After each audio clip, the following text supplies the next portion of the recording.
What's up, everybody? Big D coming back at you with another show. Sorry for the late start tonight. It happens. Baby mama running a little late out of work, so we had to try and readjust a little bit. But she's back, so this way we got some coverage for baby girl. But got a great show tonight. But before we get started, make sure you like, comment, and subscribe, please. Your support goes a long way in making sure that we continue to put out great content out there. So, and it's free. That's all you got to do. Free. Just hit that button. I can't make it any more simpler for you.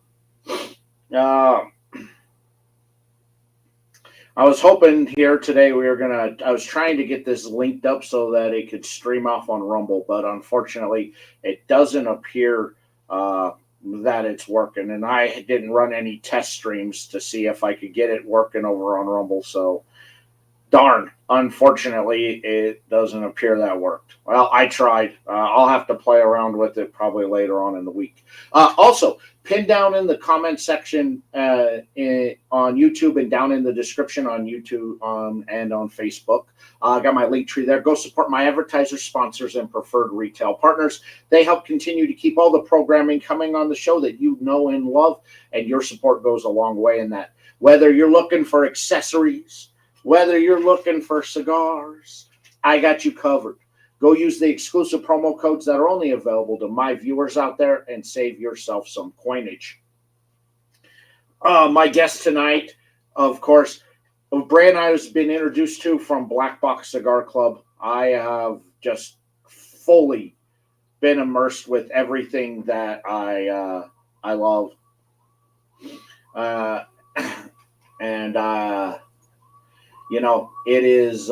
It has been just amazing, and I've gotten to be introduced here to amazing brands out there, like the brand we have on tonight, which the first time I smoked one of the sticks, man, the drool bucket just came unloaded. It was so good, and then he hit me up to say thanks, and then we started talking. I'm like, dude, I got to get you on the show, and so here he is. So without further ado, let's bring on our guest tonight. I got Lex Baker from the Break Cigar. Welcome, brother. What up, Big D? How are you, sir? And I'm good. I'm just smoking a blue band, enjoying life, brother. That is awesome, man. I appreciate you coming on tonight, and appreciate what you're doing out there with your blends, man, because your blends are just they're fire, bro. They're fire, and I can't wait to get in and talk to you about them. But before we get going, I'm going to hand it over to you to talk a little bit about you and the brand, and then we will kind of roll from there. Awesome. I appreciate the introduction, bro. So my name is Lex Baker. I'm one of the owners of the Break Cigars. I'm the president and marketing director of the company.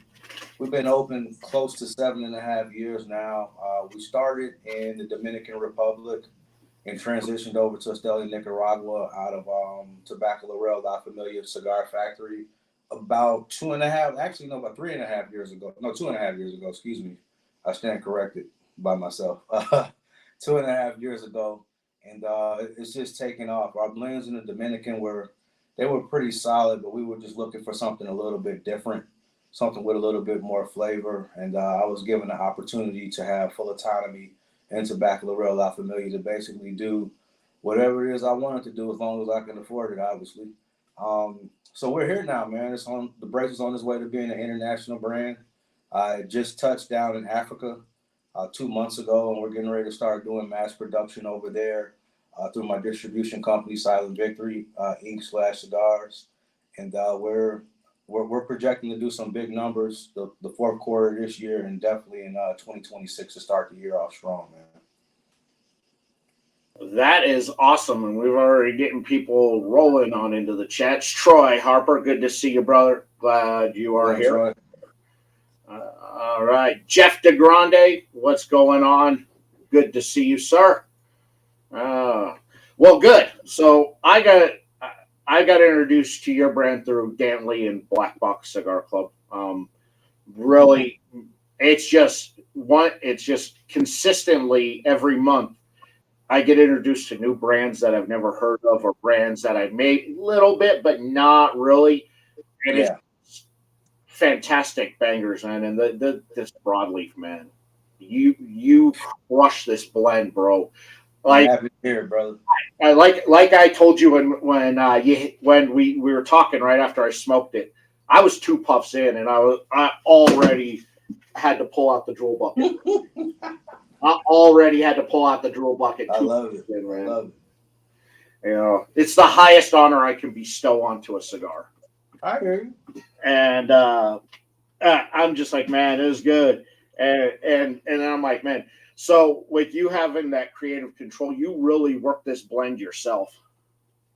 Yeah, it was this project in particular, believe it or not, I don't want to call it an accident, but it wasn't supposed to happen this soon because as you know, I have my 6x60 double perfecto broadleaf Maduro. And I was working on some different blends, and by accident, the factory put on a broadleaf on one of my Habano blends, which was supposed to be a Habano blend that I was working on. And I was getting ready to make a call because I was like, man, what the fuck? This is not what I. Then I was like, wait a minute. I was on that second draw like you. And I called and I asked, well, you know what? I'm gonna finish smoking this and I'll call you back. Then I ended up putting it in mass production probably like maybe 5.5 to 6.5 months later. What I was doing, I would do buy 3 or buy 4, get one at my events at shops and lounges across the country. And then I would give that would be the free cigar to buy one, get one, right? And then people just started raving about it over time. It took a little while because people were like, it kind of tastes like your 6x60 double perfecto, but then again, it doesn't because it has a different binder in it, right? So over time, man, it just took off. And then I ended up coming out with the Indonesian Lancero around the same time. And now they're neck for neck across the country right now. So I'm loving the process. I'm loving the experience. And I'm loving the reviews that I'm hearing from it, man. I'm actually working with the broadleaf wrapper with some new productions that I'm working on right now because of It it just it hits perfectly. However you went into the blend itself, outside of the wrapper is just kind of that cherry on top of that cake, it. man. Yeah. It adds just such a fine touch to it. But Yeah. the blend itself, as I start hitting in on the blend, it's just got this perfect amount of saltiness, perfect amount of sweetness, just enough spice. It's not overpowering. The retro has got like I want to put it like this. It's like peppered butter in that retro. It's the best way I can. It's just buttery, creamy, and then there's just hints of pepper that just kind of. It's so good. And then of So course what you get from the broadleaf. absolutely. So the goal was to have some hints of pepper, hints of cocoa. I wanted some smoothness. I wanted some leather tones. I wanted a couple different hints of everything in this cigar. And the longer it's set and the more all the contents of the cigar materials married together, I should say, it just turned into a phenomenon for me.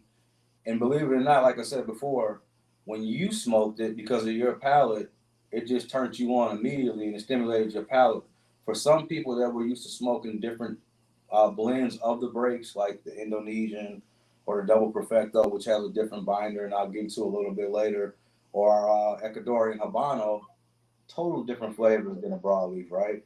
So it took them a while to get used to it because for me, a broadleaf, the first time I smoked it probably 15 years ago, it snuck up on me like a fine glass of whiskey, right? Or scotch. I thought I knew what I was walking into until I sat down and I got probably halfway through the stick or 3/4 way through the stick and it turned into a monster, right? So in closing for your question, I was looking for the smoothness. I was looking for something that would just take the monotony out of somebody's day that works a typical 9 to 5 or entrepreneurs such as ourselves, like you and I, right? Just to get that bang out of life and have that wow factor, it only takes 15 to 20 minutes after you get into the first quarter of the cigar and you're there. Yeah, it's so good. It's been a really long time since I've had a broadleaf that just hit me like this hit me. Like Yeah. I was, I like to go into everything, with no expectations and be blown Yeah. away. But the first puff, I was like, oh, okay. Second puff, I'm soaking my beard. Yeah. At least some of your people will be showing up in here. We got Talk with Tammy checking in. What's going on? That's And Team Light Skin, man. and let's see who we got here. Markeisha Janae. That's my lady. There's your girl. There you go. And the GOAT himself, Bob the Cigar Guy. What's up, Bob? Nice to meet you. I'm actually getting a whole bunch of messages right now saying that I guess I sent them the wrong link earlier. Yeah. I sent them the story. So I'm getting ready to invite Don Rafa from Don Rafa Cigars right now. Because he hit me up earlier and he's probably trying to get in and he can't. Because I gave him the wrong. Yeah. You really, I think you did a great job with this. And then I'm trying to, after I smoked it, I smoked the other cigar after that one, but I gotta say, my mind kept going back to that broadleaf. It was so perfect that I just, as much as I got, let's see here if I can find my little cheat sheet here on what the other one was that I smoked. I think it was the Sumatra. Wasn't the Indonesian Lancero? Yes, the Indonesian Lancero. Yes, that was the next one. So what happened? You probably should have smoked. I know so. You should have smoked the Indonesian first. I should have. Warm your palate up. And I should have. Backwards, yeah. I did it back. I did it backwards. Well, look, when I saw broadleaf in the package, immediately I go, well, when in Rome. Yeah. But. Yeah. But yes, the Indonesian was very good. But the broadleaf, she's a good one, man. You did so good on this, man. At this point when you were creating this, how many cigars had you sat out and worked the blend out on before you got to this point? I'm big on quality control, so I would probably have to say over 100. I probably smoked 100 of these, maybe 150. That's what I'll do. Like right now, I'm smoking because I'm proud of myself, right? I'm smoking in my office, which is my man cave. And I have my fan tower on 3. It goes up to 6.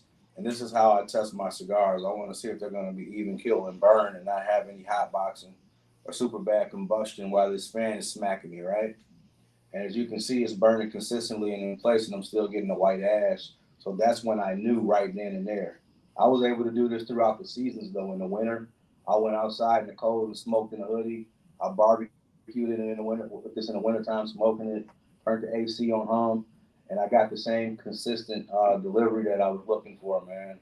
When I start constructing cigars and I think about the materials, wrappers, binders, fillers, this is a Nicaraguan long filler.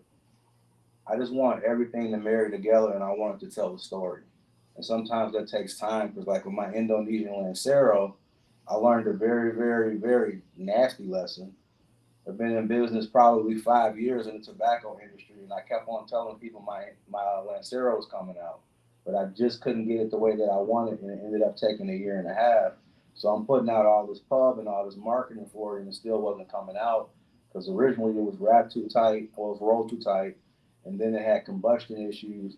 But I never had one issue with this cigar. I smoked so many of them because I wanted to make sure the consistency was there. And as I let them rest, they got stronger and stronger and stronger. I typically let all of my cigars sit 90 days. That's my standard, not the industry standard. But I let them sit for 90 days in the factory before I even put bands on them. Then we box them, then we ship them, right? So as this cigar said, it got stronger and stronger, but it got smoother and smoother, and it has literally no bite to it. Depending on what type of smoker you are, like I don't get a bite from it. When I retrohale, I don't get anything from it but smoothness. You can feel the strength though, but it's not overbearing. Wow. Like I said, that retro is creamy, buttery with just slight hints of pepper that just kind of lets you know it's there. But it's like if you're a person that's like, I don't like the retro because I don't like the pepper. It's just light, yeah. And there's Don Raffi Cigars checking in. Yes, Don. That's the owner of Don Rafa. Don Rafa himself. There we go. Got Man, he that has in. some Fred phenomenal Mack cigars as saying well. hi. And Mr. Cawthorn. Not sure who that is. All right. Yeah, but as you get into the first quarter of the Mm. stick, correct me if I'm wrong. Well, I can't say correct me if I'm wrong, but you're smoking, so your palate belongs to you, right? You're in possession of it. But when I get to the first quarter of the stick, everything starts marrying together. Excuse me, I'm just getting over a sinus infection. It all starts marrying together, and then you can actually taste the wrapper, you can taste the binder, you can taste the long filler, you can taste all the contents of the cigar. And when it starts marrying together, though I typically don't like to libate with my cigar, I'm looking for a scotch. I'm not a big drinker when it comes to cigars because I just want to enjoy the leaf itself and take the monotony out of my day that way.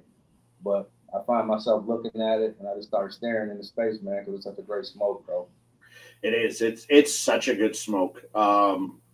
Yeah, I agree. I do like, the the the salty leatheriness Yeah, sticks to the roof of the mouth, and then that cocoa really kind of coats off on the cheeks, and it allows everything to really kind of settle in.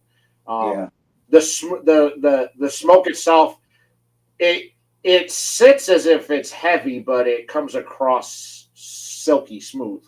yeah. I think what does it, you named everything that I was looking for in the consciousness of cigar as far as the flavors of it and what it would do for your palate, but it has those earthy tones to it, which brings everything together. It's like putting a wedding ring on a cigar band, right? Because if you really, really pay attention to the notes, you'll get that little bit of earthiness on top of the leather and cocoa and pepper and all the other hints in it, and Yeah, a it's little bit nice. of apricot too. Sorry, I had a drag there. That might have been my internet. Yeah. A little bit of apricot as well. And as you continue to smoke it, man, it just gets smoother and smoother and smoother. Yeah, I do pick up a little bit of that tartness from the uh, fruit, and Yeah. it hits more towards the back of the palate on there. A little bit like cedar, and not Mm-hmm. but like fresh cut cedar, not Yeah. processed cedar, fresh cut as well. Yeah, it's really nice. It really kind of uh, moves and blends perfectly. Yeah. I would have to say my favorite part about the break cigar small batch broadleaf Maduro would probably be the combustion of it, man. It just burns so slow and so smooth, and the draw is just amazing to me. Out of all the cigars that I've made, I would say it's a tie because I got something coming out. Shameless plug with my new line, Silent Victory. I have a I won't even get into that yet. I'll tell you a little bit about it later. But it's very very close. And as you're examining the ash, ours looks identical. And where are you at? Yeah, I'm almost to that first third. Yeah. Yeah. Yep. And it's burning in place. The combustion's there. It's a nice healthy white ash. Yes, And it's gorgeous. I just love smoking them, man. I don't bring any in my box when I go to work because I know if I light up a small batch broadleaf, I'm not gonna do shit at work. I already know it. So Yeah. Yeah. I save these for my personal time, man. But another thing that I really enjoy about the cigar and how it all came together, as I kind of told on myself earlier, this cigar was made by somewhat of an accident. Broadleaf was always in the spectrum long term. My favorite cigar gauge cigars are small gauge cigars. It doesn't matter what gauge it is in a small family. I love a small gauge cigar. I don't like a lot of fillers. I want to taste all the flavor in the stick, right? And I was just always told from people that I knew in the industry that a broadleaf wrapper it can become very sensitive on smaller gauge cigars when you get to breaking it down into smaller quantities. And I didn't have that issue. I had that issue with the Indonesian wrapper. So it was a total opposite experience for me. And as I smoke them, man, I'm just wowed by them every day. Yeah, broadleaf, it's a tough leaf, and so it's not that it's you know sensitive to work with. It just it's harder to work with, especially in the smaller gauges to cut and on there, and Yeah. then to get everything working in it. But Don Rafa there, master. If there's a will, there's a way. Yeah, Don Rafa. One thing I can say about Rafa, man, and why I transitioned to his factory, Tobacco Lorel La Familia, is because he gave me full autonomy to be me and to be Lex and to try different things. And he saw that I was willing to take some risks to create some things. And as an entrepreneur, sometimes you're going to have to invest some money that you're not going to get back to Hmm. get the return that you're looking for long term. And once I accepted that he believed in me and I believed in him, it was just a great partnership, man. I'm gonna start going to the factory probably once every 90 days in the new year, once my regular work life schedule slows down. But he's been a great mentor for me, and he's been an encourager because I'll say, well, I don't know if I should try that. This is kind of too soon. I don't want to oversaturate the market. And he always reminds me to just do what I feel and just be myself, and the Sure. rest can be history. You know what I mean? Because one thing I've always been afraid of, not so much anymore, because I'm learning my space within the community and within the industry, is you can never make too many cigars. If palates across America appreciate them, they're gonna buy them, they're gonna smoke them, they're gonna stock them, and they're gonna be a household favorite in their humidor or in their lounge in the city. You know what I mean? Um, yeah, I mean, this is a go-to stick for me now. Yeah, I just love how smooth it is. Like you're expecting something probably, as most blenders go with when they work with broadleaf. They usually yeah, try to go something that to counter the heaviness of the leaf. But there's no countering. Everything works so harmonious from the start of the cigar down. Like you get really everything you're looking for to uh, on a stick. Where the vitamin N does kick up on you a little bit, mm-hmm. but I'm all right with that because it's a smooth cigar. It really smokes at a nice dead center medium, not Yeah, overpowering, not going to blow you away with pepper and spice. It's just going to be a consistent smoothness with that body being maybe medium full with the flavor profiling on that being a nice dead center medium. absolutely.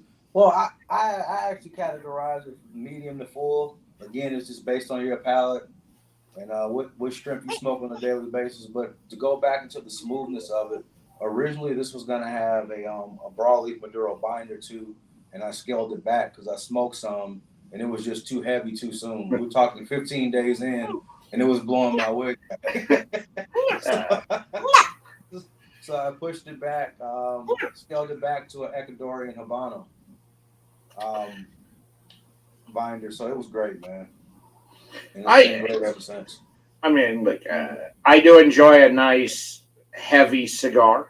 I'm not gonna lie, but for me, coming into almost 25 years and smoking cigars, where I'm at now, I'm more about the flavor. How does it taste? That doesn't matter Yeah, if it can be a nice tamed out mild cigar, but the flavor pops. That's all I care about nowadays. yeah, I don't care about trying to blow my palate out or I got to have the biggest and heaviest smoke out there.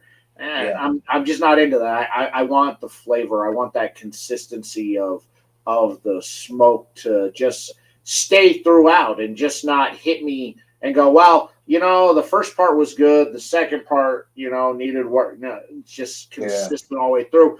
And I gotta say, this cigar, every time I've smoked this stick, it is just the consistency stays exactly the same. I get exactly what I want out of this cigar. So, bravo to you, man. appreciate it, It's man. so good.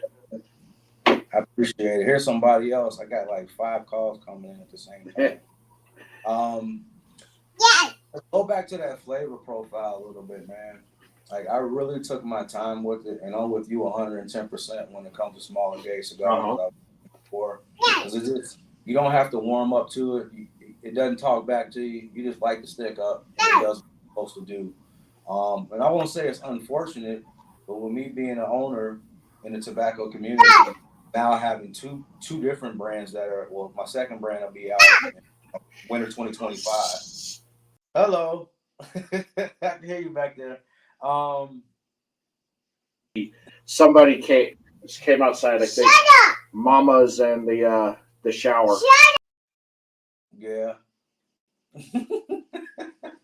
So you're going in and out. I can't hear you.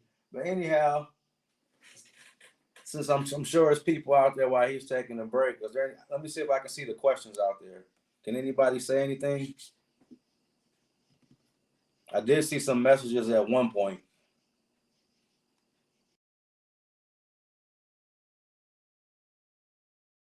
Or did he mute me?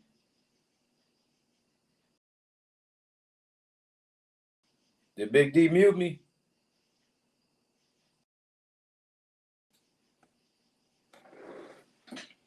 I think he might have muted me.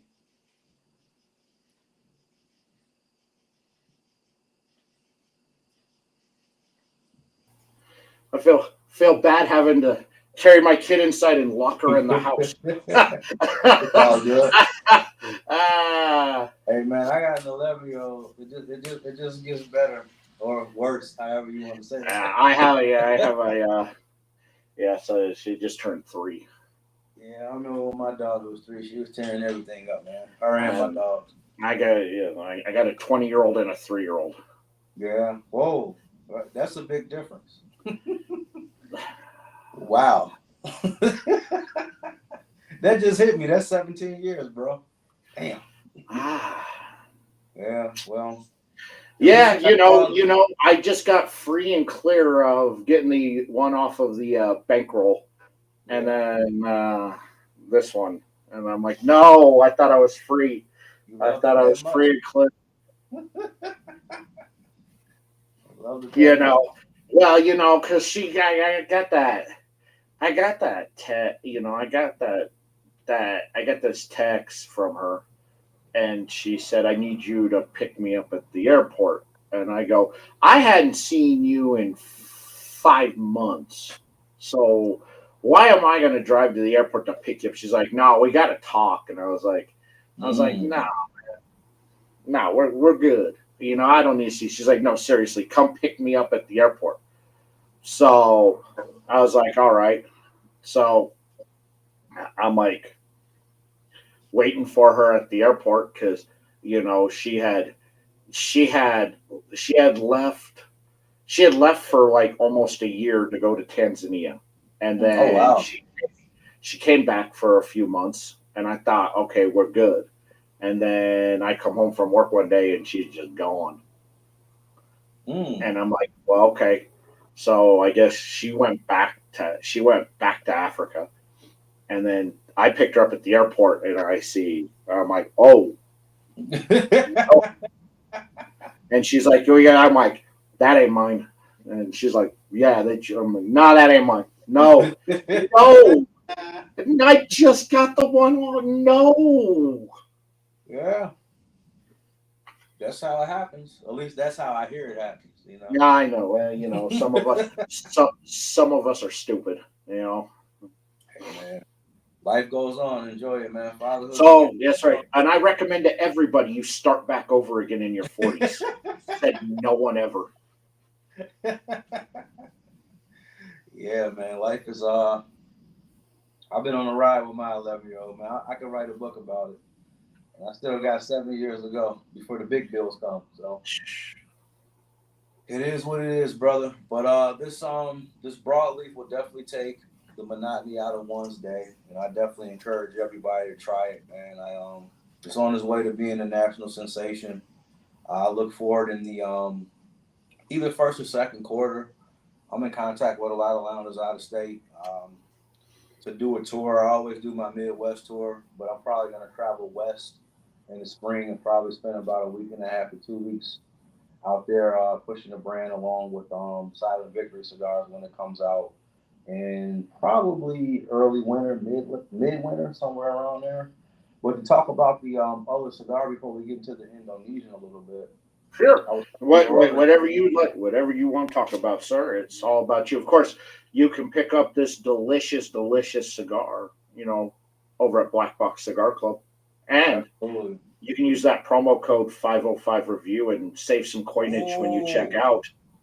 I didn't know it was a 505. I'm gonna go in there and get me one. That's right. You go get yourself one. I gotta support me. Save some coinage. Save some coinage out there. That's Absolutely. right. That's Every right. dollar counts. So I have right.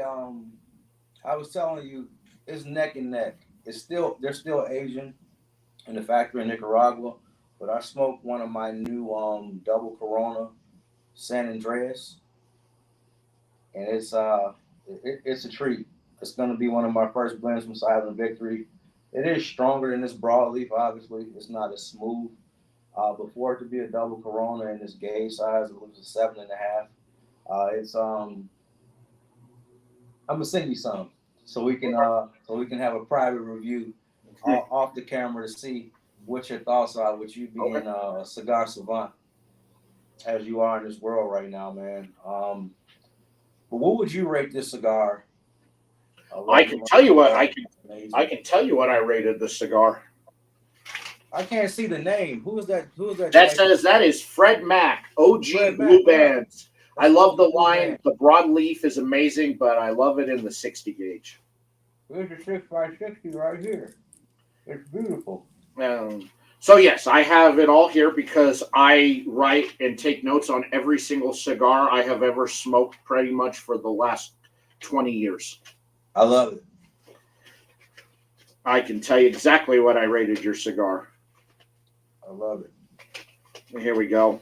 I'm twiddling my fingers. I can't. The Break cigar, the broadleaf small batch. I rated it at 93.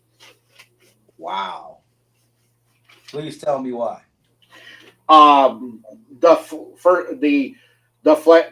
So big. I'm big on two things that I'm big on. Although they're not really.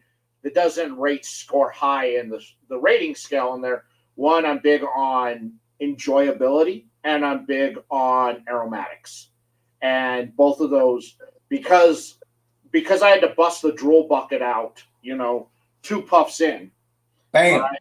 That right there, enjoyability factor was already there. Second, the aromatics, because you get into the halfway point of this cigar, there's the aromatics coming off the foot. It's just like delicious honey that comes off the foot for me. It just smells so good. The smoke in the air smells fantastic. That's one. Second, and then you can work into the flavors. The flavor profiling, start to finish, top notch on there. Everything I want. Like I said, it's not an overpowering cigar, but the flavors pop. It's banging. Between the coca, the leather, the saltiness. Like I said, there's such a nice balance between the sweet and salty in this cigar, between the hard flavors and the earth flavors. It's such a nice harmonious blend that all works together perfectly, and I'm talking and I'm starting to slaughter. I love it, man. That's why it rated high, because I just loved all the flavors that I got everywhere. The retro, like I said, to tame down a retro to where it's not blowing your sinuses out, where it is just creamy, buttery in that retro. I love it. And then just those little slight hints of pepper that just kind of hit. It's just like, okay, it's there, but it doesn't affect the retro. If you're a person that likes to have that, melt your sinus type retro out of there, not the stick. It's so creamy and smooth in that retro. I love it. So yeah, everything about the cigar, it's well balanced. It's harmonious. It it's just good, and the blending, it's just the blending itself, how the filler was blended, and whatever was done to get that filler just Yeah, perfect. It works so well with the cigar. I It love made everything else, to the fact you went with a Habano binder, and then you just had that broadleaf, and that's just the cherry on the top. I get a lot of those traditional broadleaf flavors, but it's not heavy and overpowering. Really, the broadleaf is one of those tobaccos that, when it's a binder, it relies so heavily, or when it's a filler, it relies so heavily on the binder and filler to be perfect.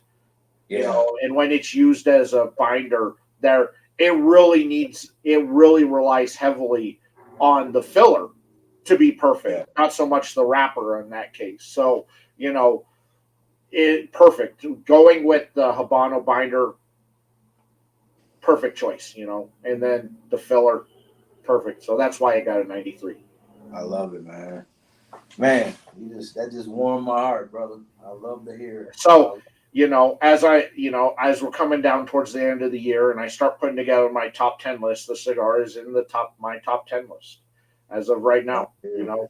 I'm not going to tell you where you're sitting right now, but you're in the top. It is for sure a top 10 cigar for me. I love to hear it, man. I'm looking forward to seeing what that lineup is. When do you release it? In December? Yeah, it comes out the last week in December. I'm gonna be twiddling my thumbs, man. I can't wait to see what comes of it. I'm So, I can say for certain this year there is a new number one. As much as I love Eric at Black Star Line, and his new one is fantastic, he's not going to take the number one spot for the third year in a row. That I can say. understood. So we have a new champ this year, and I say is the cigar is in the running. Well, may the best man win or lady. You never know. It may be a female tobaccoist or a business owner who is going to be at the top of that list. So I can't wait to see. So I'm gonna get into the Indonesian Lancero while I'm still smoking it. Sure, go for It's it, not sir. a one thing I love about the broadleaf. It's not a hot boxer. None of my cigars are, to be honest with you. But you can just take your time with it, man. It burns like you're smoking a 6x60 because you can legit get. Oh yeah, you can see the oils coming out of it. You can legit I'm get. touching the cherry, and it's not hot. That right there should tell it. That right there. Yeah, I've noticed that she gets really oily fast. You Yeah, know, if I only had that ability to get a woman like that ready fast, boy, I'd be amazing. yeah. They'd be lined up down the street. Well, you're doing something right if you got a 20-year-old and a 17-year-old, man. You ain't lose much mojo in 17 years, bro. Oh boy, yeah, just you know. Look, back in the day, look, the game was strong back in the day. I hear Um, you. as I've gotten older, I've gotten lazy, and I'm just like, that requires work, and I'm not really interested in putting the work. I just, you just look at a girl and you're just like, yeah, yeah, yeah, man, yeah, all right, okay. That's where I'm at. I don't want to put the work in. Man, That's too much. It's too hard. Right? You get all ready and everything, and I hear you you. know, Different, I am gonna different take you strokes, out. man. I'm like, come on, look, I'll upsize your meal at McDonald's. That's romantic, isn't it? Biggie size it, baby. Biggie size it. Yeah. Yeah, man. I will honestly say this. I put a lot of work into this cigar, and I am extremely humbled to be here on your show tonight. I've heard a lot of rave reviews about your show, and Thank you. what you've done for other brands. I was just coming on to kick it with you, man. I had no idea that you were gonna pour into me because I'm always pouring into others and giving them compliments, man. But the Well, fact you poured into that me, was the whole idea behind. So when I started doing content in 2019, the whole idea was, look, I don't really smoke big brand stuff. I really haven't for the vast majority of my smoking career, I guess you say. But there's so many good small brands out there that I want to showcase that don't get the love that they deserve. They get overshadowed. I want to showcase them. I want to show people that there's other stuff. And then out there, and then you get hit with the China virus, and now everybody's checking out all these other small stuff out there because now they have an actual opportunity and they don't have a reason, and my show Yeah. and my content kind of blew up at that point because Yeah. I was the one guy out there that kind of knew and was always trying to find these smaller brands, trying to find these off the wall brands out there that Yeah. nobody had ever heard of, bring shed a light to them. And now some of these brands have gotten, notoriety. You say the name, people know who they are out there Yeah. on it. And then I still get people going, "Hey, have you heard of Black Starline Cigars?" I'm like, "Bro, I've been on them since 2019. What are you Yeah. talking about?" You Yeah. know? Yeah. Yeah, of course I have. Well, you think the rookie? Yeah, everybody. It's a household name. It's a household smoking name now. Yeah. Yeah, yeah. For I sure. was on them early on, like months after they first dropped. I was on them. So yeah, Yeah. so that was the whole idea, was to just showcase these brands, give these brands some love because they were getting it. And then everybody was starting to get on. Now we've kind of fallen back to where a lot of people have gone back to, well, let's just keep it with the big brand and the legacy and the heritage brands. But I'm still out here because there's still so many great brands that I have yet to discover that I want everybody to know about. And the Break Cigar is a brand I want everybody to know about. Absolutely. I appreciate it, man. Tell you a funny story, man. Well, maybe funny to you, but it wasn't funny to me. So, during COVID, that was one of our biggest launching points. And I was so thankful that one of my mass shipments, no, two of my mass shipments got into the country right before the borders got shut down. And I truly believe that's how we had this sensation, this smooth transition into becoming or climbing up the ladder to be a more bigger box brand and brand name in humidors across the country because everybody was out of cigars and everybody was on back order except for the breaks. So I really didn't have an issue getting into a lot of lounges in the Midwest. I would go make deliveries. I'd get on the road and drive to Wisconsin and be back home the same day. I would hit 4 or 5 lounges in that area, and that I would draw up my own territories, and I would just hit lounge to lounge to lounge that was open during those COVID times, man. And then when the world opened back up, so many more people knew about us, and to me, it was a super humbling feeling because now my cigars are sitting neck and neck with cigars that are fourth and fifth generation businesses and companies, right? And when I go on lounges today, I love hearing, I won't say any names, but I love hearing that, this sits neck and neck with this. And I would smoke this over this. I still smoke that, but I smoke the Break Cigars every day. And when I go on lounges and I see them in their traveling humidors, I see people buying boxes, or I'm in a grocery store with my daughter and people pull me to the side, hey, can we take a picture? It just tickles me because I remember, I'll just say the story of little becomes much, right?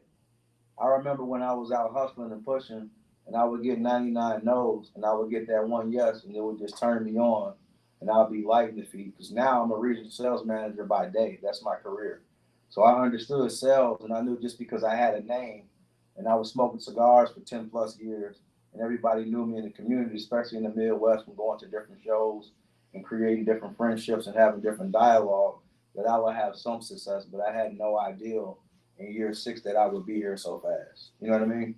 Oh yeah. So I don't take it for granted. It's a very humbling experience, but I know that COVID is what did it for me in my business because at first I was petrified. I'm like, man, I just spent all this money. I got thousands and thousands of dollars out here. These lounges are shutting down. But there were communities that were on straight shutdown and I was able to deliver, or people would say, "Hey, I had your cigar at such and such shop, and I bought a whole box of them. This was one of the only cigars in there because everything was on back order." So I would get on social media. You remember that time period where everybody was DJing and shit, and people were sending Zelles and Cash Apps? I would see people holding the Break cigars in their videos in their basement, and at that point, I knew I was on to something, man. So Though I don't like what COVID did to the world, I'm thankful for what it did for my business. The brands that it brought out a lot of brands, and the good brands that came out of COVID are still around, and Yeah. they because they had something special that they did, and a lot of brands, got big for a little bit and then died off, but the good brands stayed consistent and still continue to do such. Yeah. And I'm glad because of all the brands that I've featured over, especially during that time, I only missed on one, because Yeah. I just knew there's just something about it when you smoke the cigar, you get that it's like, yeah, this is the person behind this knows what they're doing. The person who made it knows what they're doing. This Yeah. brand's gonna stay, and I feel grateful that I missed on one brand, and I can't say that well, I can say I'm shocked by that, but then I can also say that I'm also happy that those brands have made it and they're still continuing to go. And I love seeing them going to trade shows and seeing it's like here they are. They have made it to that point where they're going to like PCA, and they're willing to make that huge capital investment into going to a huge trade show like that. Yeah. And that okay, they're doing good. And I love it. I love seeing that. And I'm glad you mentioned that, man. That's why, I don't get into the politics. The city of Chicago, obviously where I'm from, very political when it comes to cigars, and I just choose to encourage everybody because I know how much of an investment it takes to do this right. No loans, no handouts, no IOUs. I got it out the dirt, man, and I know what that feels like to. Like I'm gonna take you all the way back to the beginning when I was blending cigars out of the Dominican Republic. A hurricane hit the Dominican Republic, and all of my supplies were fucked. So you're talking about big investment, no gain. Got to start over, right? You talk about having these blends. Pre-etiquettes were almost ready, right? Everything gone, or so they say, right? I'll just leave it there. So they say. I had to start over and reblend and get as close to that blend as I possibly could. Luckily, I took notes. I wrote things down, held on to emails and conversations, and when I traveled back and forth, right? To be here now, like kudos to everybody that's still doing it. I encourage everybody that's still getting in or attempting to get in. That's why I started Silent Victory Incorporated, Silent Victory Cigars. It is now a distribution company, and I have full autonomy to blend cigars and private labels out of the factory. Because there's so many people that are misguided, or so many people that get used and abused until they prove that they're here to stay. Then they start getting a little discount. You know what I mean? Then your material costs and your price list and things start to go down. So especially everybody in Chicago, man, there's no beef for me for anybody in Chicago. I love what we're doing. There's a lot of monster brands coming out of Chicago, and I'm glad to see that we have our own Chicago Cigar Week now. Yes. I didn't reach out the last 2 years because I was traveling. That's the same time of the year where I do my events, but I'm gonna make sure that I do my summer crawl and my Midwest tour probably earlier in the spring and end it in the summer, right before that starts, because I want to be a part of it and help empower that to move it across the country as well, man. Because Chicago's doing some big things cigar wise. It is, man. The Chicago crew out there.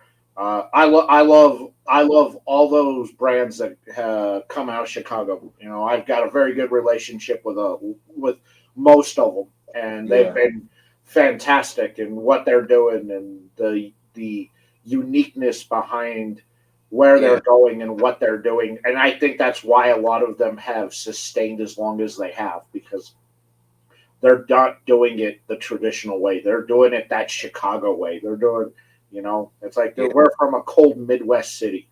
We're hard MFers out here. No, we got our own way of doing it. And I think that's why it's been sustainable. They haven't followed that traditional model.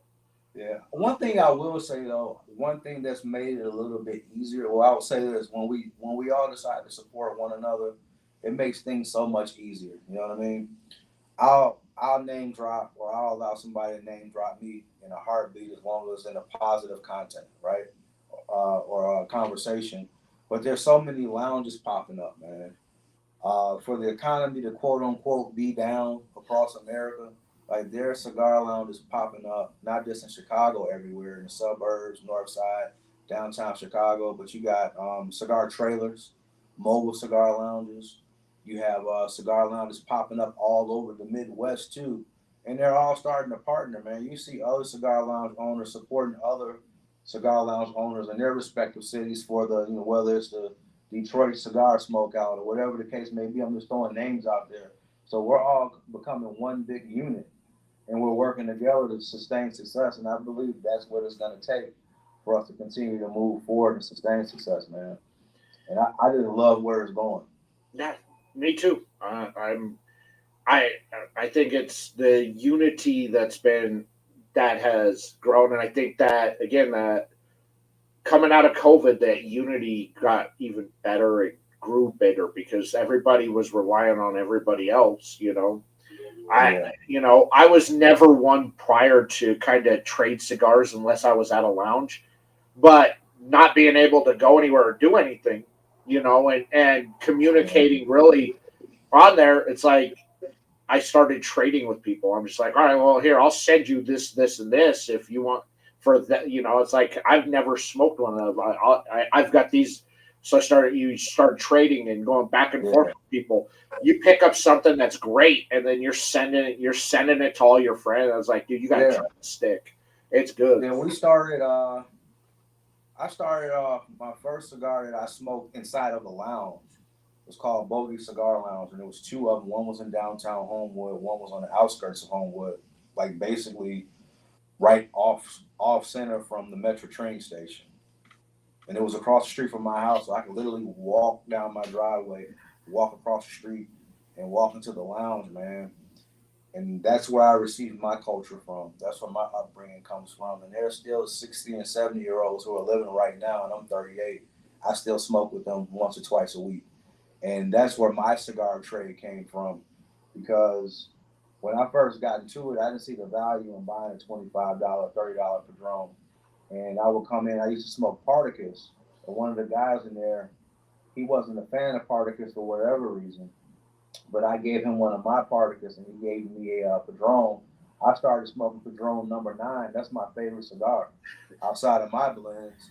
And I gave him a Partagas, and that's now one of his favorite cigars 20 years later, damn near. Well, 19 years later, damn near, right? So that trade thing is serious, and we started doing that. Me and my college teammates, we started doing cigar bombs in the mail during COVID, and I got put onto some brands that I had never heard of because they didn't have a big social media presence yet, or they were working on a website and it wasn't live yet, or whatever the case may be. Because some people, unfortunately, they had the penny pinch during COVID. Everybody didn't have that big boom, so they were still hustling their way up the ladder during that time, man. And I came across some blends that I smoke every day if I had the time, Yeah. that people don't talk about every day. And some of them are so hard to find, I don't even want to share them with nobody. It got like that with some of them. It's just like, oh, where do you find this at? And some of those brands, going through and just doing a single drop, doing a single drop small batch. If you didn't Yeah, get it when it dropped, you ain't getting it. yeah, And like it was fun time. Do yeah. you remember the first cigar you smoked? What it was? The first cigar, I'll put it to you this way. The first cigar that I smoked was an acid, and my uncle gave it to me. He had been out of cigar smoking for like, I want to say like 15 years, and he was getting close to retirement. And I went to his house, and I was like, man, Uncle, I'm going through a divorce. He was like, you stupid ass shouldn't have got married, get a divorce at 23. Welcome to the real world, right? So we started laughing about it because that's the type of uncle he is. I can talk to him about anything. He was like, man, get one of those cigars out of my box. And I lit it up, and I was like, man, this is super sweet, but it's good. You know what I mean? But I didn't realize a cigar would get me that high because I had never really smoked one. And mind you, I got married while I was in college. Don't ask me. but I got married when I was in college. So I went back to school, and I was an athlete as well. So when everybody was smoking joints walking out of practice, I started smoking cigars. And I went into the Springfield Cigar Lounge in Springfield, Illinois, and I believe Christoph was there. And I think he was just finishing up an event. And I was like, hey, man, if you don't mind me asking, what made you get into this? And he started talking about his kids and how he named his cigars after his kids, Christiana, and all these different names. And I was like, man, that's pretty neat. But he was so personable. And me being naive and being in college, I'm like, well, I thought this dude was going to be this big bougie. I don't want to talk to you. I just want your money. But he was very personable. And it made me start smoking Christoph. So I was smoking Christophs for years, and that was the first cigar that I actually finished. I believe it was a Habano at the time. I can't remember which name it was, but it was a Habano.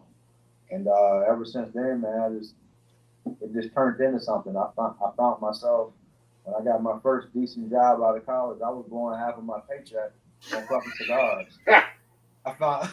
I found myself behind on my bills making decent money because all I wanted to do was smoke cigars, right?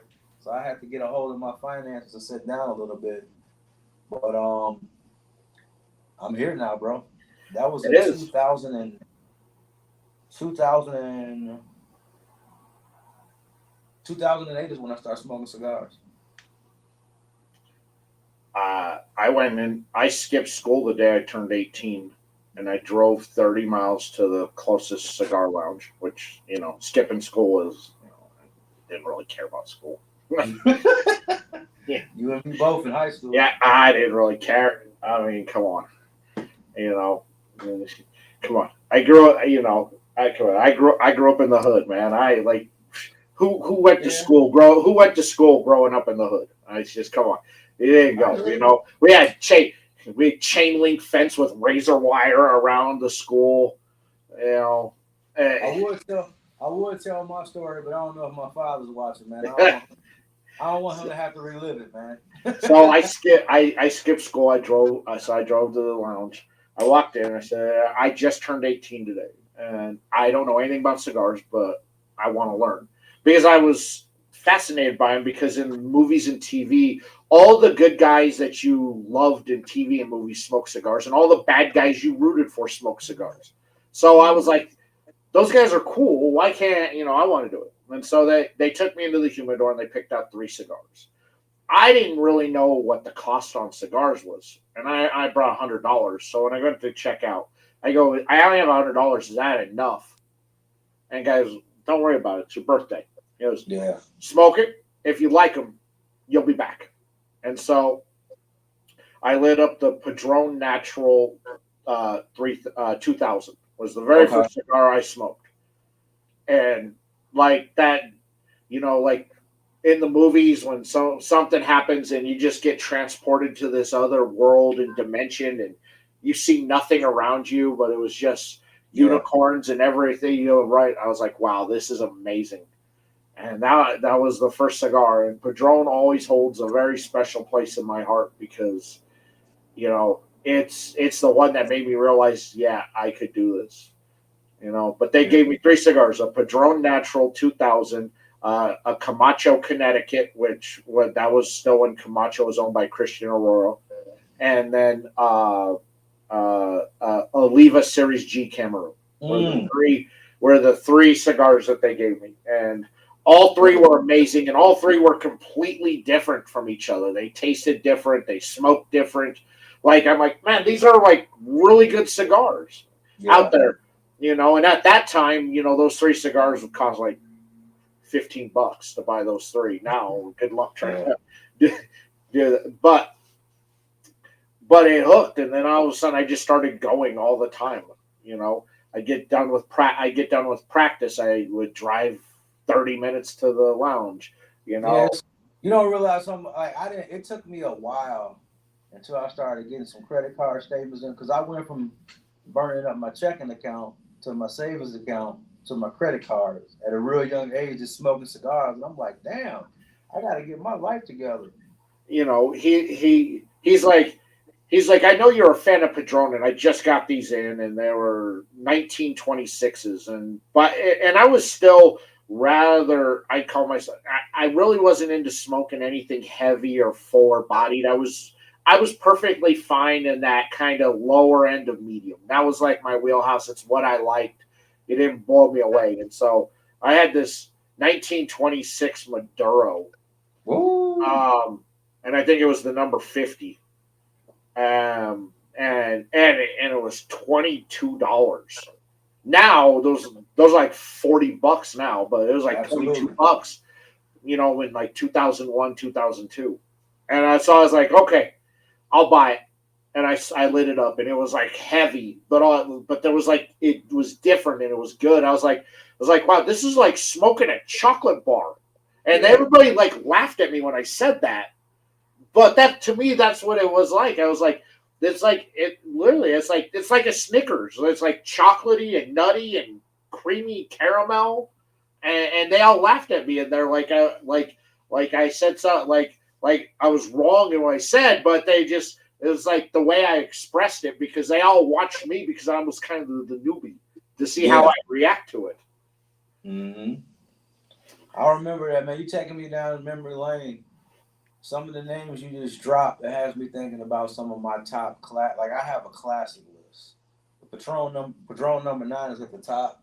But do you remember that with Gloria Cabana, Serious N? Yes. Before it got discontinued, dude, I used to Yes. buy those by the boxes. It took me about, I probably bought at least $7,000-8,000 worth of those I do. over a year and a half span, when I found out that it was rumors. They hadn't even stopped making them yet. I would just buy a box. It was a store named Benny's. I would just go in there and buy a box, even when it wasn't a cigar a month. So I would have at least 6 to 8 boxes of those a month, and I was probably going through at least 2 or 3 a month. Then I just started smoking them on the holidays. And then, do you remember the Live Sion African rapper? Yeah, I think so. That was a monster, man. And then one of my cigar friends who passed away, Luge had some really good shit, man.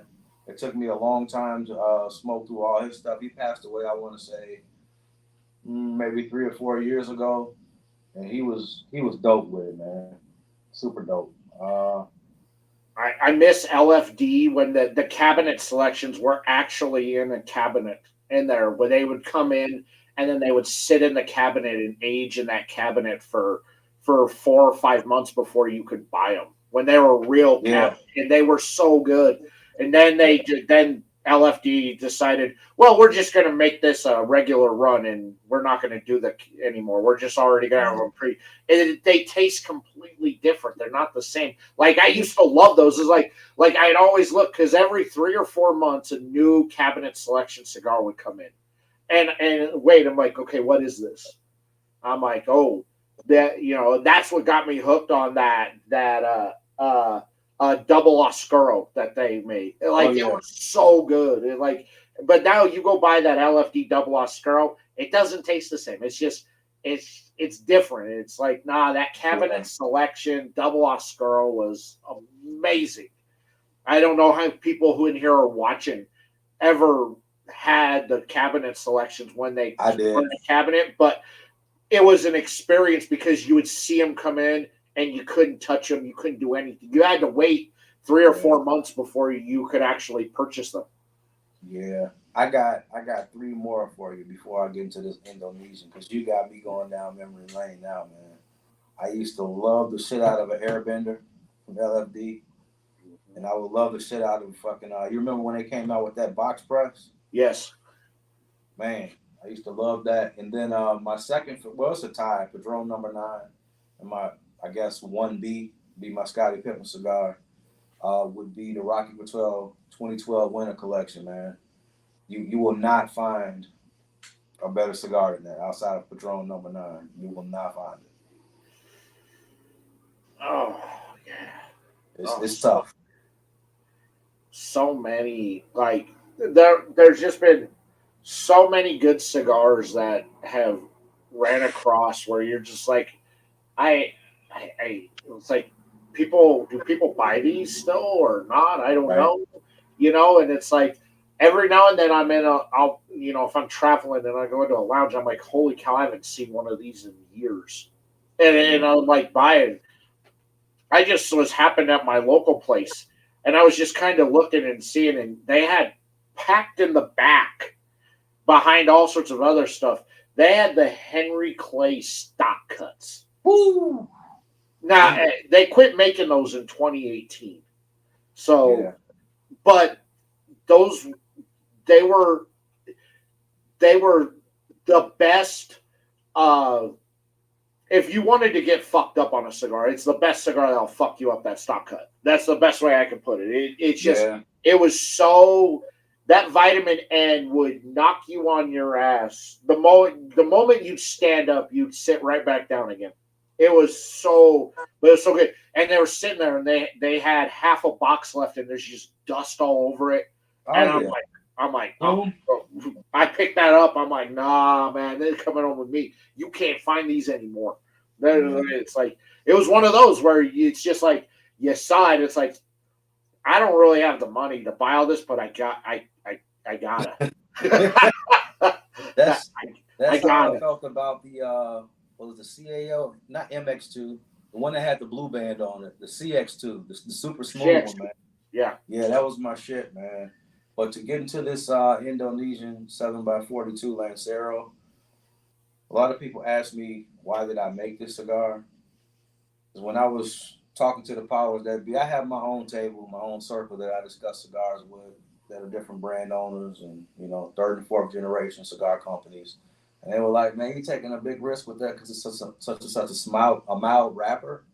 And I was like, no, I'm going to take the big risk because I was looking for a cigar.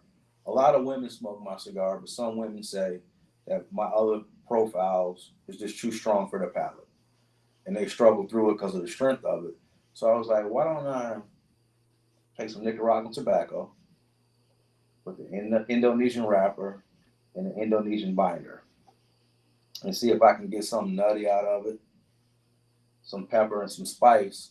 And I got all three of those things to marry over time. It took me about a year and a half, as I was telling you earlier, to create this cigar and just get the functionality right of it. Because at first it was hot boxing. I had to change some materials around. Then it was wrapped too tight. Then all of a sudden it just started marrying. I decided I would let it rest for 90 to 120 days just to see what happened. So I shelved it for the rest of that particular year. And I waited till this year for it to come out in 2025, man. And I have no regrets, but I'm thinking about putting the sweet tip on it for the ladies in the new year. I'll probably come out with a secondary wrapper as well and keep the same binder and a Nicaraguan long filler with it, man. But this cigar started to take off nationwide, and it got to a point where it was almost on back order 3 times. And I had to up my production of it. Like we're in super mass production of the Lancero now because of all the positive reviews it's been getting, man. And a lot of people say, I think you were one of them too, that posted on social media saying that you're not a big Lancero guy. I'm not. I'm not, and I enjoyed it. It was, I go into smoking Lanceros with such negativity and hate that you have to sway me on it. Hold on, I can tell you what I rated. I can tell you what I rated the cigar. That's how I am about 60 gauges, man. I'm just not a big 60 gauge guy. Like I love like it. I love Toros and Robustos, and that's my wheelhouse as well. I am. I'm a big fan of Coronas. On that, when I really want to get the essence of what you want to do with a blend, if you have a Corona size, that's going to tell me what you are going for. Straightforward is a Corona, and so. But I enjoy, I enjoy Robustos and Toros, and that tends to be where I run. I rated the Lancero an 88. Okay, that's fair. That's fair. This cigar is not for everybody, and I know that. It's not, but I had it got high marks because I didn't have any construction issues with the cigar. You automatically, when when I smoke a Lancero, you're automatically at -10, so you got to build your way back up to 0 on it. Right. I had no construction issues. The flow was the draw was really good. So I had no problems. I had a little issue with wrapper crackage, but I can't blame I don't blame on you so much because I do live in a very dry, arid climate, so that is prone to happen, and so I don't hold that against you because I didn't get any crackage out of the binder. So that I didn't knock you on any points on that. I'm not the biggest Indonesian fan, but I did enjoy the flavor profilings on there. At time, I noted on here at times I'm picking up peanut butter cup on the palate, which is refreshing because at that blend with Indonesian, the thing that I don't like is that if you can't get that blend right on it, it's very disgustingly bitter. And I don't like that. And to offset with that bitterness in there, it's either throw in a lot of pepper and spice to that way. But to me, it ends up just being, it's like really bitter, nasty coffee with pepper in it, is what it, to me, comes across on the palate. But it was nice. It was nice on there. Nice floral aromatics, had nice floral along with toffee on the foot. Yeah, so, this to tell you a little bit more why I created Outside of the Ladies, I just wanted something with a lighter palate, but I didn't just want that apricot taste, and I didn't want that bitterness that you were talking about. So there was a lot of maneuvering. I had to manipulate this a lot to get it to where I wanted it to be. And now it's, especially in the Midwest, this is a sensation in a lot of cigar lounges, man. And I'm starting to see not novice smokers, but I'm seeing people who like a mild, chew, very, very minimal medium cigar, smoking the Breaks Lancero, man. It's starting to make a name for itself, man. Okay. It was good. I enjoyed it. I didn't have any problems. It's not, it's not my wheelhouse. It's not really a cigar I would pick up and for myself personally to smoke. This is, in my wheelhouse. I pick this up every day. So, Lancero, not so much. Now if you readjusted that, if you could readjust that blend into something like a Robusto, that I'd be more interested in wanting, to make them as a cigar, just because I want to see how that punch packed up just a little bit more, and that compact compared to it in there, So, but again, that's for me. That's just personal, I'm being greedy. I'm thinking about myself. Hey man, I love the greediness, man. One thing that I love is constructive criticism from one brother to leaf to the next, or sister to leaf, and vice versa, because it's important, man. And one of the hardest things that I had to get out of when I was new to the business side of it and blending was getting out of my own head. I'm like, no, this tastes good. This isn't too strong. And then it would knock somebody's socks off. I'm like, man, you can't sell that. That'll knock somebody out of here. So to tell you a little bit more about what's going on with the breaks, you said that you would like to taste this in a Robusto size or a smaller gauge. Every profile that I have is going to have a small batch. Yeah. Probably over the next year and a half. So you're going to see a small batch series with the Indonesian wrapper. You're going to see a smaller batch of the Ecuadorian Habano. You've already seen a smaller batch of the broadleaf. And I'm working with one more leaf right now that I'm not going to put out there yet. That's going to be a decent sized gauge, not a super large gauge, and it's going to have a small batch as well. And I may release that at the same time in the first or second quarter of next year, just depending on how blending goes and how that process goes, man.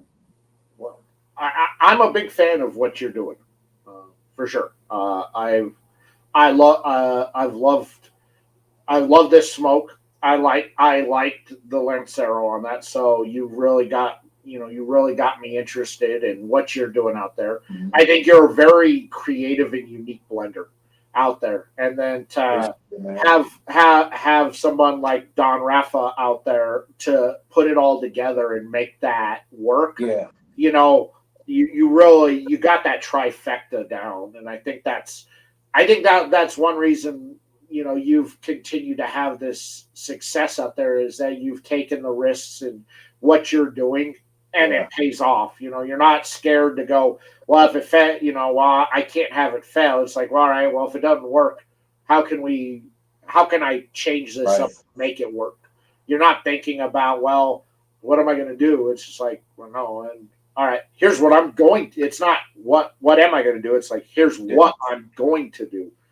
And I love that, and I love that drive, because I've not smoked anything this unique uh, in a very long time. Where I went in expecting something and I got something completely different. I love Just it here. based upon what I'm told. What Danley Poe gives you in the little cheat sheet there. I went into the I'm like, okay, I got you. Yeah. I got you. I did what I didn't want to do because so many people pass judgment on broadleaf, the wrapper, the leaf itself, is I didn't want to give too much of a description. That's why it's so vague on my website as well, and in all of my product knowledge and materials that are out there and my branding, because I wanted people to form their own opinion. Like you know what you're getting with a Cameroon, you know what you're getting with an Ecuadorian Habano. But if you don't blend, if the binder and the fillers aren't right, and the tobacco, depending on how many years it's aged and whatever other content you're putting in a cigar, a broadleaf can become very dangerous for a good reason or a bad reason because the flavor just won't be there, and the cigar won't have any control. You know what I mean? No, you don't want that overpowering, and I think that's where a lot of brands go wrong when they work with broadleaf is that they're trying too hard to let that broadleaf be the star, when in reality, depending on where you're using that broadleaf, it's everything else. In a wrapper, you don't need the broadleaf to be the star. It is the star. It's what you see out front. But getting that binder correct and getting that filler correct, you know, that's what makes a good broadleaf cigar. If you use broadleaf in a binder, it's all about the filler. It doesn't matter what you put on a wrapper. That broadleaf is going to be the shining star as a binder.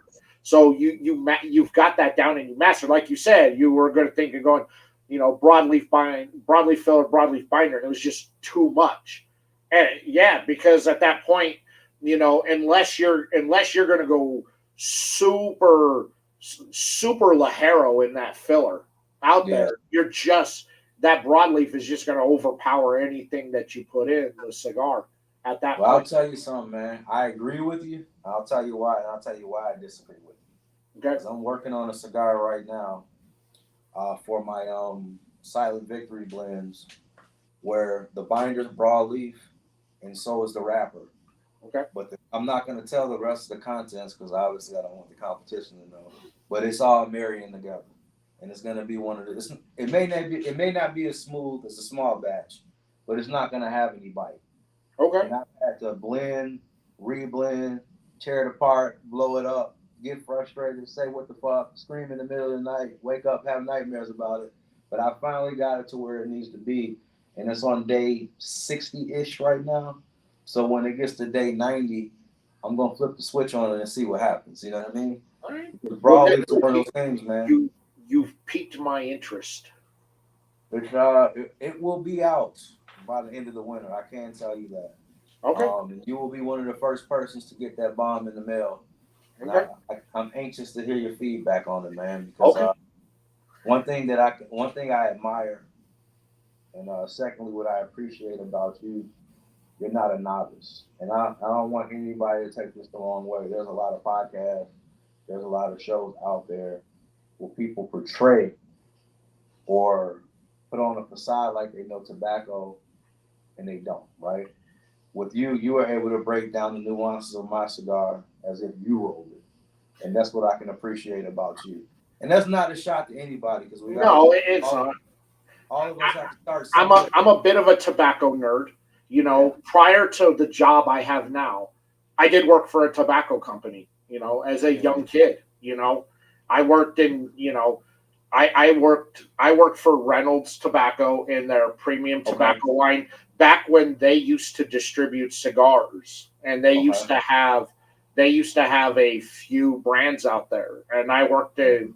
You know, I started as a young kid working in the fulfillment room, stuffing envelopes uh, out of their headquarters in Santa Fe, New Mexico, Yeah. and then I they had an opening in QA/QC, and I had been such a tobacco nerd studying, and I went into it, and I knew I'm like, I'm not going to get the job, but I want them to know that I'm here and I know my stuff. And I went in Yeah. and I just spoke about my passion for what I have. I go, look, I may be only 22 years old, and I may have only been smoking for 4 years, but Yeah. I've studied tobacco. I can tell you what you want. Yeah. And when I got that email that said that I got the job, it changed my entire life. You know, Yeah. I'm a 22-year-old kid now traveling to Nicaragua and the Dominican and Honduras and Mexico. I'm like traveling all over the Yeah. world. You know, as a young kid going through and inspecting tobacco and looking at it. You know, Yeah. going to Esteli and and and smoking a cigar with Don Pepin was probably one of the coolest things I have ever done in my entire life. Yeah. I was doing everything in my power not to fanboy out. Like this guy's a legend. This guy's a legend, and this was before they were my father's cigars Yeah. out there. You Yeah. know, and I'm like, holy cow!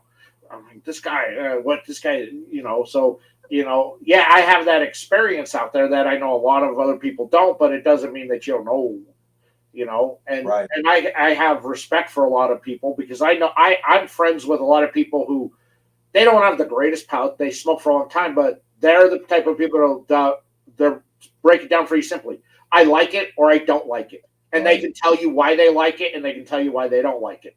Right. They're not going to break the blend down to what you did.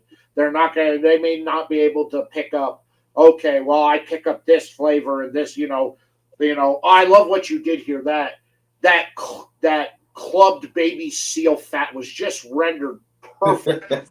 Like I could really taste the Yeah. fear in the cigar Yeah. out there, uh, no, but they can break it down. They break it down very simple. I like it or I don't like it, and I like it because this or that. I don't like Right. it because of that. And I have a lot of respect for those types of smokers out there because they're honest. It's an honest take. I like it. I like Yeah. it because I like it because I like this type of flavor in a cigar, and that flavor was there. And Yeah.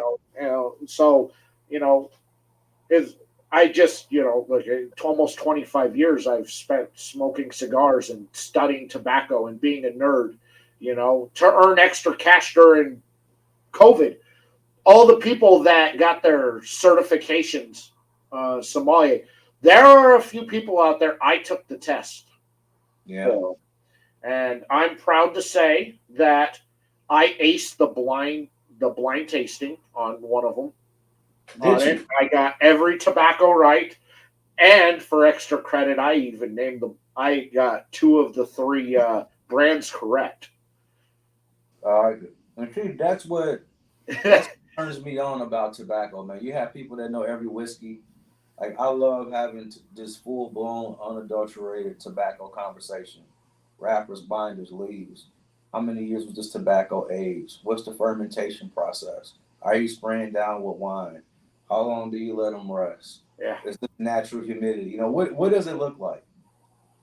Take me to the field. I want to hear the whole story. What field did it originate from? You know what I mean? Like this is what turns me on about tobacco, man. Yes, it's so great. And over the last couple of years, as kind of my I guess influence. I hate calling myself an influencer. I hate that word, but has gone in there. Having brands reach out to me as they're building a cigar, and giving them my take on what I think of where they're at. You know, some of it has been basically from start to finish. Some has been somewhere in the middle. Some have been towards the end of the whole thing out there. But now I'm seeing a couple cigars come out that I had my hand on literally from the start. I gave my opinion. They actually made a change based on my recommendation out there. And it's like, and I see that cigar out there. I see somebody smoking it, and I'm just like, that guy has no clue that I actually had a part in creating that cigar. And it still blows my mind. Just like going to events and somebody wants to take a picture with me. I'm like, really me? Hey, man. You've grown into the Mecca. I guess. It still blows my mind. I'm still, you know, a lot of times I still don't believe it's real out there. Yeah. You know, getting a personal invite from Carlito Fuente to go to his birthday party. Like, who gets, like, me? Really? Yeah. Like, come on. I had a moment, I want to say like 4 years ago. I think I met Rocky at one of his lounges. I don't know if it was in Indianapolis. I don't know where I was at. But he wished me a happy birthday on my Facebook page. Then he started liking my photos. I'm like, oh shit. You know, I'm not really starstruck like that. And I've had the opportunity to have a conversation with him, and I thought that was pretty dope. It's always good to know that the originators, and you know, because he may not be the originator, but his family started somewhere. You know what I mean? Or he could be. We just never know, right? But to know that he took time out of his day to take a look at what I have going on meant something to me, because that lets me know that I'm doing it right. You know what I mean? That's what matters. That's so cool. That's so cool. It's just like, it's like, hey, Rocky Patel commented on a Facebook post of your. Oh yeah, Rocky and I, we're bros. Yeah. That's so cool. Crazy now. It's crazy now because even before, I'm very religious based as far as what I do. I talk to God before I do anything. If He gives me the A-OK, then I'll do it. It's very crazy to me, even to this day, when people say, "Hey man, can you make a cigar for me?" Because now I'm in the process of doing it, and I'm in communication with a couple of different people who want me to blend their private labels for them, or even when I'm out, or certain people ask me to be on their podcast, and they're wowed by me, but they have no idea that I'm wowed by them. You know what I mean? I gotta put my game face on and kick it with them for 2 hours. So that the tobacco world is just it's full of surprises, man. It's fascinating, you know, because I went to Carlito's birthday party, and they had a cigar that he made specifically for his birthday party. And only 250 were made. The 200 people that were at that party got one. Yeah. And so I got one, and I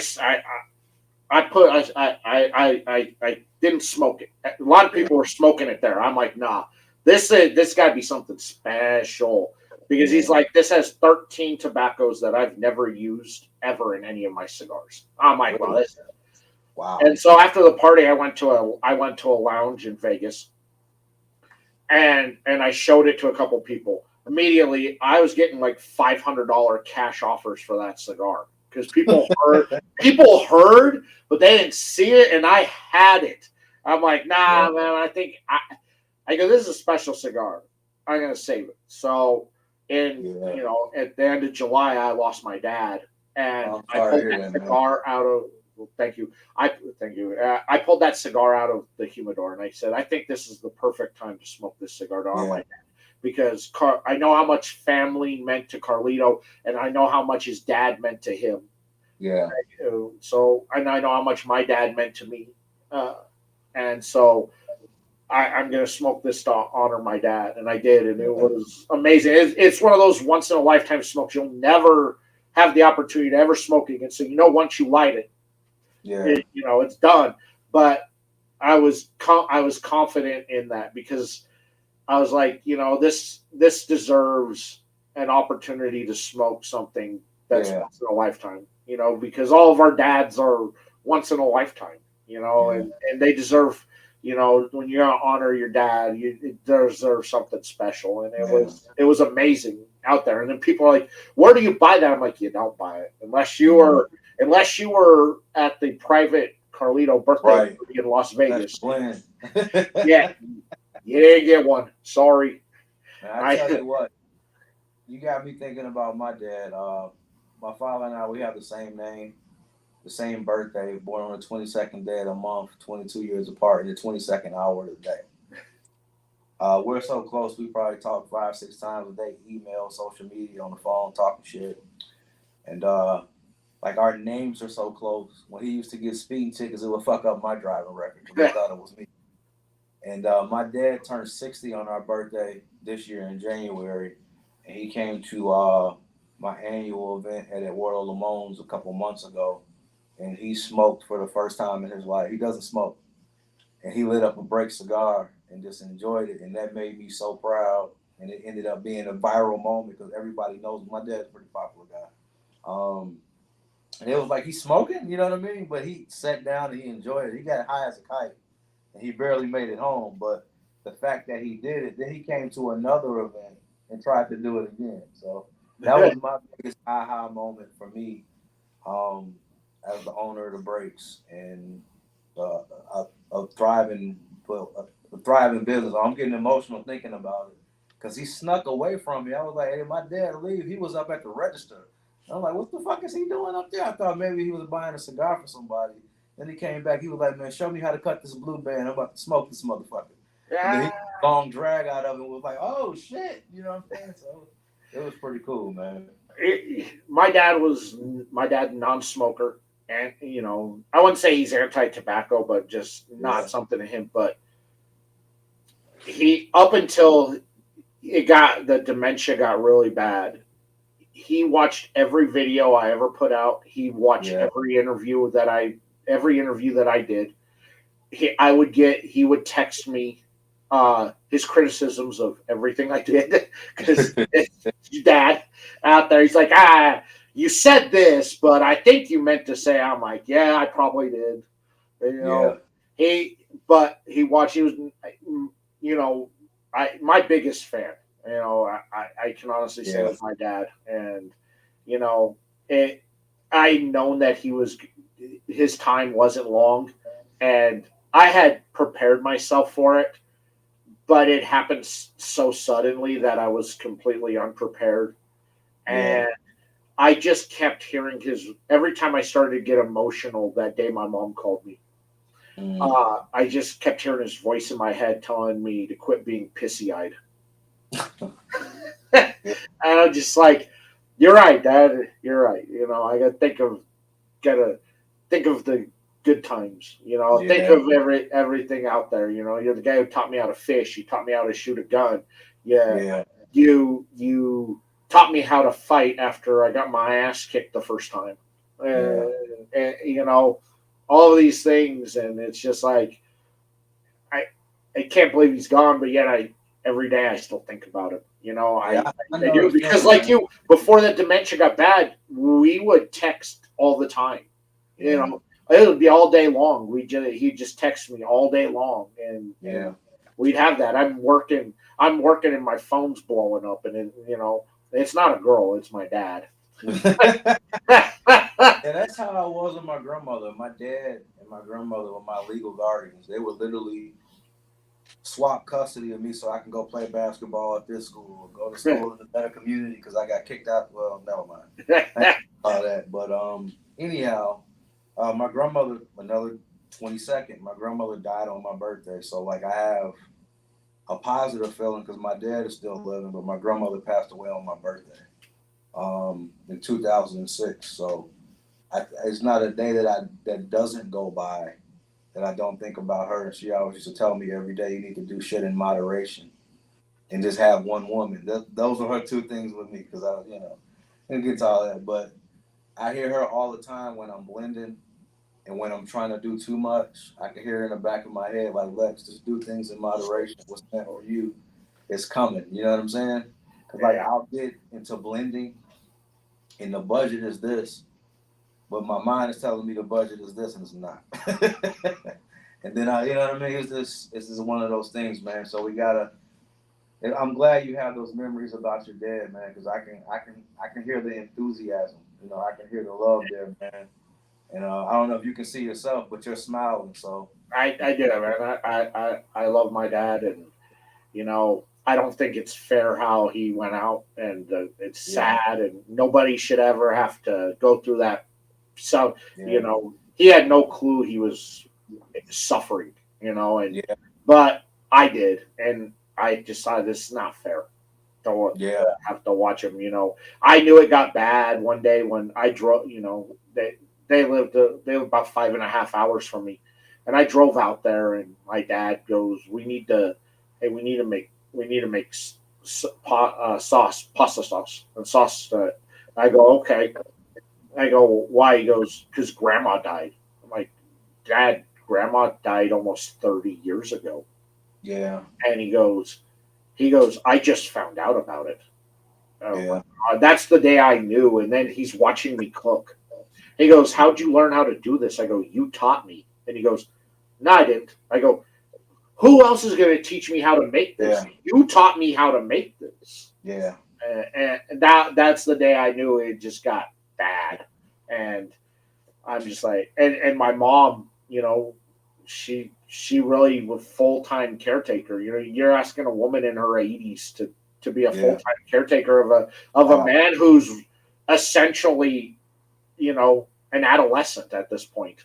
You Yeah, know, it was rough on her, and I felt bad. But if there's a person of the year award out there, my mom, she took it like a champ because, like she said, it's for better or worse, and yeah, sickness and in health. I made those vows, yeah, and I did, and I feel bad, and like my mom she's just lonely now because she just yeah, doesn't know what to do because she spent the last 3 years being a full time caretaker.